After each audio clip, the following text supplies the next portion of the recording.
Nos encontramos con el diputado oficialista Augusto Barro. Augusto, ¿cómo está? Buenas tardes. Un gusto, Augusto, tenerte acá. ¿Qué tal, Molina? No, el Taro, ¿no? Y estimado Juan Carlos. ¿Todo bien? Todo bien, usted con un barbijo blanco. Sí, sí. El señor con un barbijo amarillo. Tengo un azul también. Él tiene un azul que normalmente lo ¿No trae. lo usa? Sí. No, sí, lo que pasa es que hay que lavarlo, hay que Claro, higienizarlo y sí. bueno. Sí.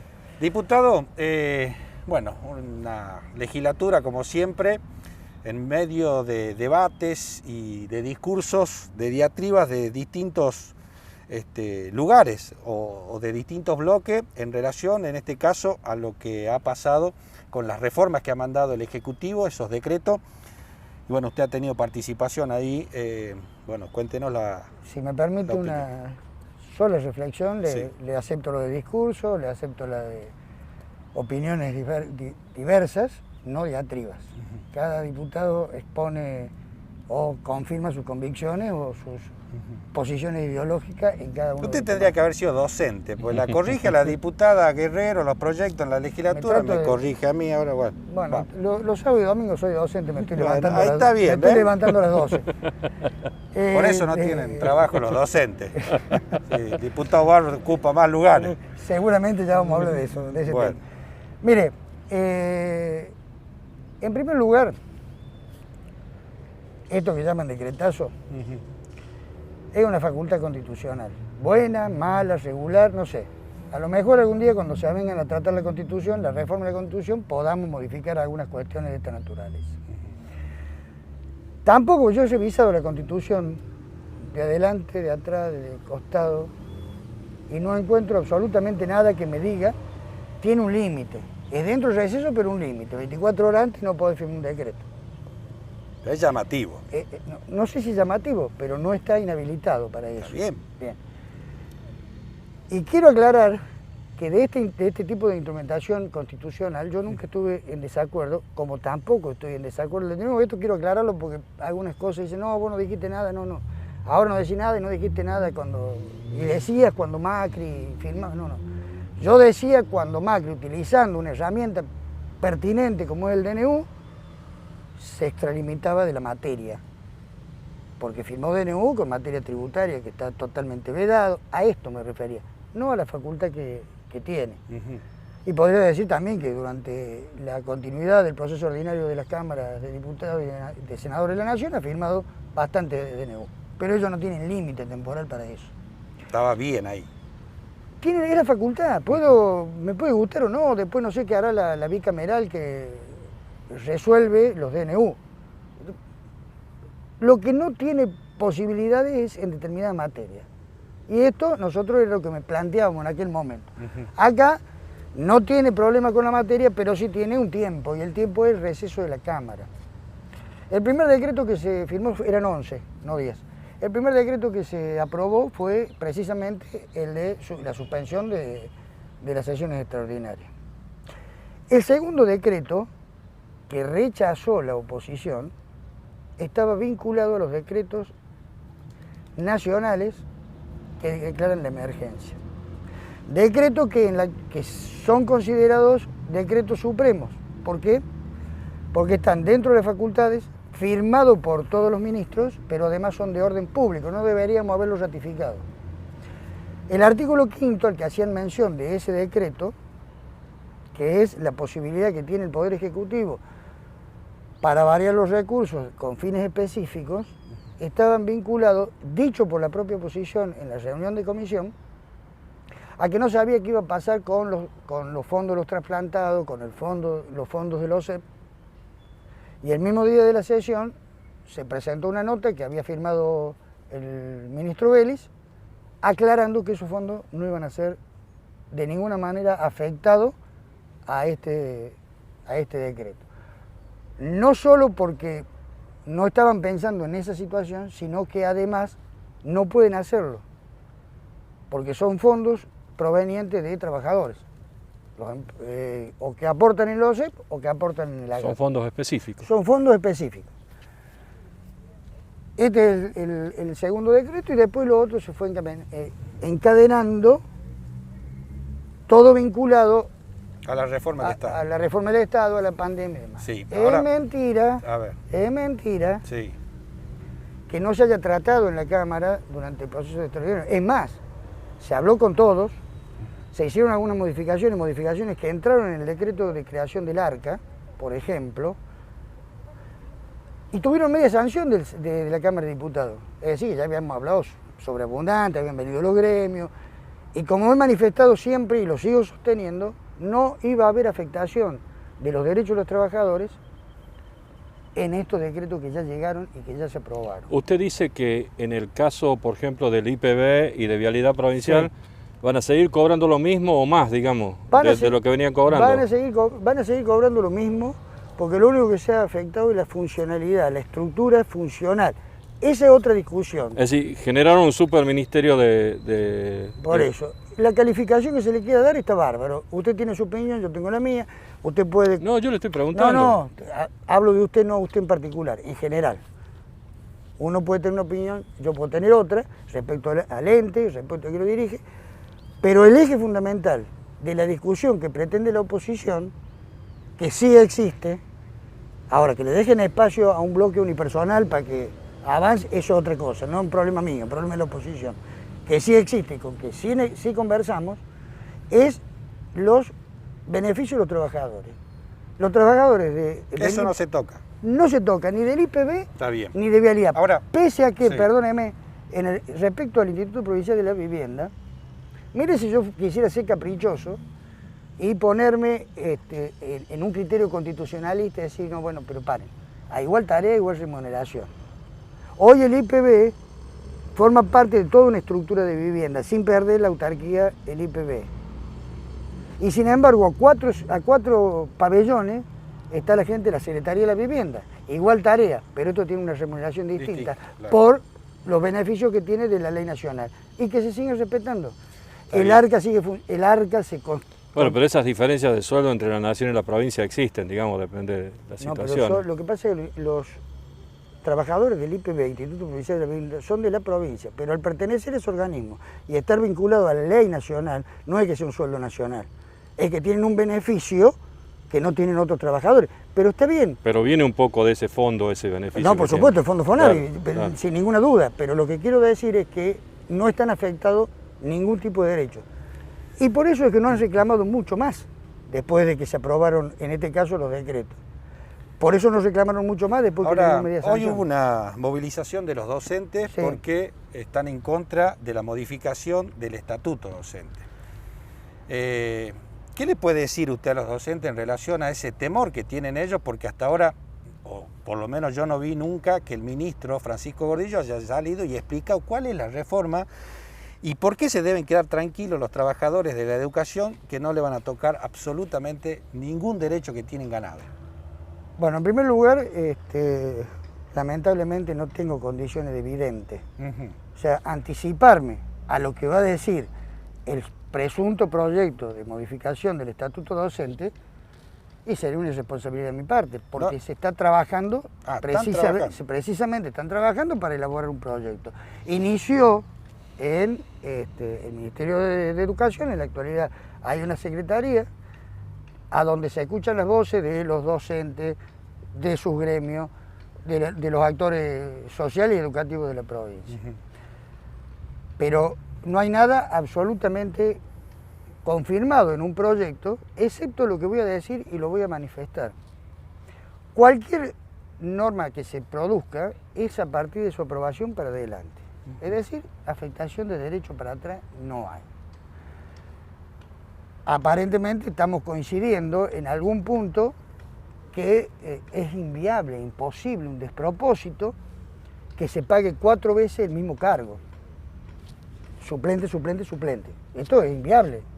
Y lo sabemos y lo sabíamos desde antes.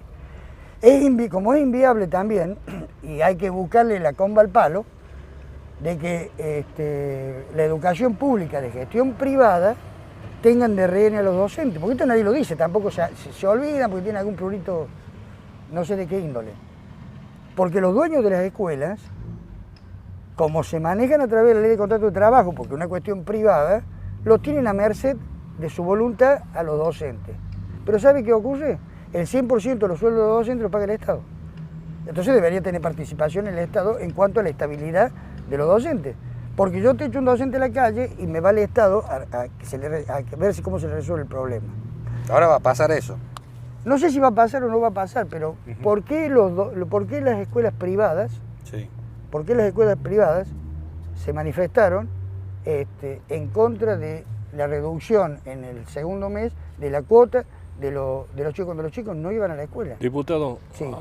Dos cosas para que me las aclare, digamos. Sí. La primera, ¿no siente usted que el gobernador, al haber mandado decretos y no haber dejado discutir, es una falta de confianza hacia su propia gente, digamos, hacia el propio oficialismo, hacia sus diputados, sus senadores, para no darle margen, digamos, es por sí o por no, y no para que puedan hacer modificaciones, puedan mejorarlo al proyecto, o pueda haber un debate, que es lo que la legislatura normalmente está para la política, digamos, está para conversar, para cambiar ideas? Esa es una sola Esa es una, después yo le hago la otra. Bien, mire, el tema se debatió, tuvieron todas las oportunidades, confío y se ha comprobado que los decretos no tenían ningún tipo de evaluación perniciosa para lo que nosotros creíamos. La oposición dio clara muestra de que conocía la primera sesión ordinaria. Quien le habla en esa misma sesión le dije que ese tranquilo lo vamos a discutir.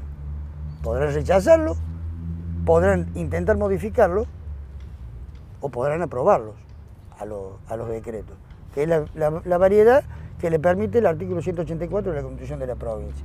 Se discutieron, se debatieron, enojosamente se cerraron en lo que probablemente por ley iba a terminar ocurriendo lo mismo. Fíjense qué curioso, aprobaron el que modifica la instrumentación y administración de Capresca y no vialidad y la vivienda, porque se quedaban sin el discurso que ellos tenían sobre ese particular discurso, que además es fantasioso, no es real, no existían las causales que ellos decían.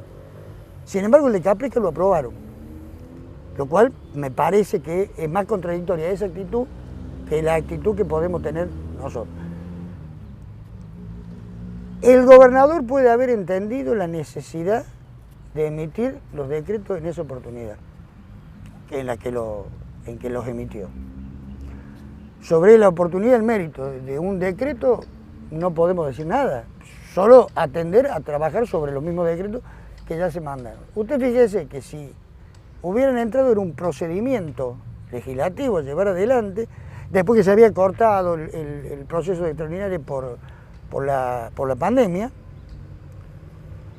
mientras que los decretos, a partir de su firma, y hasta tanto no lo rechace la legislatura, ya tendría vigencia, ya tenía vigencia. Pero el Ejecutivo, y perdóneme, y termino con esto, este Ejecutivo, pese al escandalete, mandó los decretos como corresponde a la legislatura. Porque los mismos que hoy se levantan en contra de la formulación constitucional de estos decretos, nada dijeron cuando, por ejemplo, en el último año de la gestión de Brizuela del Moral, en el mes de marzo se firmó un decreto de necesidad de urgencia, un decreto del 184 que ¿sabe lo que hacía? Modificaba nada más y nada menos que el presupuesto. ¿Sabe para qué? Para incorporar plantas permanentes, que después las terminaron pasando. Está bien, diputado, yo coincido con usted en esas cosas, pero no porque los otros hagan mal las cosas, nosotros las vamos a hacer mal, digamos. No, si nosotros no estamos haciendo... Digo, no. Planteo de que porque otro hizo, nosotros lo podemos hacer. Todo lo contrario, nosotros de todos modos, es una larga conversación. Digo, por último, sí, en el tema de la educación, ¿no le parece que se hubiera evitado mucho si hubieran empezado a conversar previamente, a buscar sondeos, de ver con los gremios, en un momento medio difícil, porque no todos los docentes están, digamos, en la actividad, para evitar lo que a veces no evita el gobernador, porque es como que no tiene filtro, como que los ministros no funcionan, y tiene una movilización como la de hoy? Pero Carlos, parece no nos estamos entendiendo. Se inició una ronda de conversaciones con los gremios. Los gremios se levantaron y se fueron. Ni siquiera, o sea, si yo me voy a sentar a una mesa con prejuicio, entonces no puedo conversar nada. Pero se inició la ronda de conversaciones, no se ha terminado la ronda de conversaciones, no se ha enviado un proyecto. Pues esta es la falacia del discurso de algunos gremios. Pero, a ver, es difícil sentarse a conversar cuando nadie sabe qué es lo que vos querés que transformemos, digamos. Esto es lo que me parece que... Te repito, Carlos, yo me siento a conversar con vos y te digo, bueno, tenemos que empezar a conversar en el tema de la suplencia. Tenemos que empezar a conversar en el tema de la zona. ¿Por qué digo la zona? Porque no es lo mismo Valle Viejo hace 40 años atrás que Valle Viejo hoy. Por supuesto. O sea, no tengo duda de eso. Lo que se va a modificar es el criterio de zona. Entonces, lo que dicen los docentes, que la reforma del estatuto pasa por un tema de plata, ¿vos crees que es más que eso, digamos? Porque modificar la zona, modificar esas cosas, es reducir presupuesto, digamos, es conseguir más plata que maneja el Ejecutivo. No es más plata que maneje el Ejecutivo. O sea, a ver, respeto... No pagar inequidades, se refiere. Pero yo me refiero a que no haya inequidades. Claro. Que no haya inequidades, que en la docencia hay inequidades. Mire, yo le doy un ejemplo. No tengo duda, yo sé que hay que modificarlo y que hay que trabajarlo. Lo que me parece que a veces las formas son las que están fallando en el gobierno. Es que no se ha terminado de conversar, esto es lo que hay que entender. No se ha terminado de conversar, no hay un proyecto. O sea, a ver, han tocado este tema de suplencia y de zona, que son dos temas que los docentes se aferran y quieren defender. ¿Por qué? Por esto, a ver, de suplencia, de suplencia, de suplencia. Y ahí se levantan y se van. No sé cuáles son los temas que han tocado, la verdad, Juan Carlos. Yo lo que quiero decir es que hubo una reunión ya en el Ministerio de Educación cuando estaba al frente de la conversación. Bien. ¿Sí? Se avanzó a que una Secretaría de la Reforma para todos los temas se trate y se siga conversando, pero esto es seguir conversando. Yo sería un irresponsable si digo yo, los temas son estos, ¿no? Si yo tuviera el proyecto, debatiría sobre el mismo. No lo tengo porque no lo hay todavía. Lo que sí le puedo decir, que no hay forma legal de afectar derechos. Porque, no, eso sin duda. Pero las leyes no son retroactivas. Pero por eso, y se lo digo desde el peronismo, defendiendo los intereses de los trabajadores permanentemente, pero yo no puedo confundir a la gente de manera absolutamente interesada. Porque decir esto, que se van a afectar derechos, porque así fue la movilización, ¿sí? Es porque ni se conoce la ley ahora, ni se conoce el proyecto. Para terminar, diputado, hay algo que no cierra bien en este tema porque el ministro de Educación lo han dejado de lado. Están por llevar la reforma a otro lado y no en el Ministerio de Educación, que sería el lugar lógico de esta discusión. El ministro de Educación ha venido trabajando sobre el tema, seguramente se va a incorporar. Lo que pasa es que hoy está en vilo el tema de educación. Pero hay otros temas que seguramente van a ser parte de la reforma del Estado. No va a ser el único tema, dice usted. No va a ser el único tema, entonces que se ha conformado esta Secretaría los efectos de poner los actores en cada cuestión, en cada área, a discutir. En este caso es educación, porque es un tema que está a la palestra de todo el mundo y a través de una serie de malas informaciones en las redes sociales que no han terminado, realmente no están vinculadas en nada con nada serio. Hace un rato dijo que no era vidente. Sí. Y yo me acuerdo algo que habíamos dicho, que iba a ser, usted decía, Lucía Corpaz y la gobernadora, y yo le dije Raúl Jalil. Y hay una apuesta que no pagó, así que dígalo públicamente cuándo va a pagar. En los próximos días. No, los próximos días puede ser más. No. Los próximos días de junio. En los próximos días de junio. Perfecto. Gracias, diputado. Gracias, diputado, un gusto, Siempre un placer. Gracias. Pasó el diputado provincial Augusto Barro del oficialismo provincial, haciendo una férrea defensa de lo que fueron los decretos que ha mandado el Ejecutivo Provincial para el tratamiento, para votar sí o no en nuestra legislatura provincial. Dice Barros que esto es potestad del Poder Ejecutivo y del gobernador, porque así lo establece la Constitución de la provincia de Catamarca. Sin duda que él tiene razón en que es potestad. Ahora, es llamativo mandarlo 2 días antes que empiecen las sesiones ordinarias, digamos, y después de haber suspendido las extraordinarias para esto. Es decir, no me dejó muy claro él esto que le pregunté, si los decretos fueron para sí o por no, porque tienen miedo de que por ahí el sector del peronismo le meta mano, ya sean diputados o en senadores, a las leyes, y después tengan que hacer algún veto, alguna cosa. Me da la impresión, no lo dejó claro. Él dice que no, es un gran defensor del peronismo, digamos, y del oficialismo en cada una de las circunstancias en que le toca. Es respetuoso, digo, y está bien. Yo lo entiendo, ¿no? Sí. Daba para mucho más la conversación. Daba para mucho más la conversación, porque de los 11 decretos uno era derogar justamente las extraordinarias, por eso él habla de 11 y no de 10. Pero los 10 decretos que se trataron todos juntos, de una sola vez, tampoco es una cosa normal en la Cámara. Así que bueno, está bien, él hace una defensa, lo que no dejó muy claro es esto de la educación tampoco, no hay proyecto, se va a conversar, pero parece que el eje de la provincia está justamente a donde está el tema plata. Yo propondría, que se haga un consejo consultor donde participen los partidos políticos, donde participen muchas organizaciones intermedias, para que se hablen todos estos temas, ¿no? Con un tiempo prudencial, donde se incluyan otros también, como la reforma de la Constitución provincial, en su totalidad o parcial. Pero yo creo que ya que avance un solo espacio político en alguno de estos temas es malo. Yo coincido contigo, Juan Carlos, y debería ser ad honorem, ¿no? Porque esto de crear una nueva secretaría, que le saca la potestad a la otra, la verdad que es medio improlijo. Y debe haber además mucha gente que quiere trabajar, no tengo honorem, y que quiere hacer sus aportes. No estaría nada mal empezar a ver esta posibilidad para hacerlo para futuras cuestiones que tienen que ver con Sería muy bueno que se pusieran de acuerdo para que tengamos un proyecto a largo plazo. Síganos en las redes sociales y en YouTube, suscríbase. Santo y pecador.